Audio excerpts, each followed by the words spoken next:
अस्सलाम वालेकुम फ्रेंड्स, क्या हाल चाल है। उम्मीद करता हूँ सब दोस्त ठीक ठाक होंगे अल्लाह ताला के फजल करम के साथ। फ्रेंड्स, आज का जो हमारा टॉपिक है वो है सलाजीत के बारे में, सलाजीत के फ़वाइद।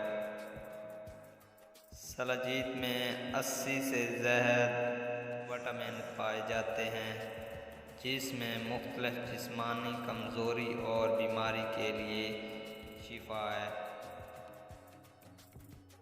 तो जो फ्रेंड्स चैनल पे न्यू हैं वो चैनल को सब्सक्राइब, लाइक और कमेंट कर दें।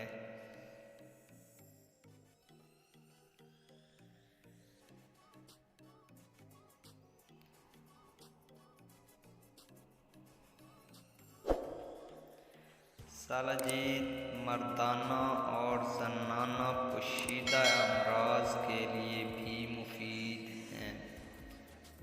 सलाजीत ज़ियाबितस के लिए बेहतरीन दवा है।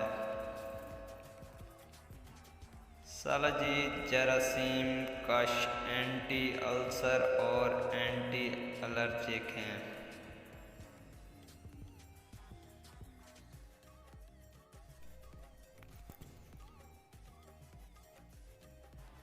सलाजीत पेशाब पावर है। इसके इस्तेमाल से मसाना की फिल्ट्रेशन, अज़लात, खुलियों और पट्ठों को मजबूत बनाती है। इसलिए बॉडी बिल्डिंग करने वाले हजरात भी इसको अपने इस्तेमाल में लाते हैं।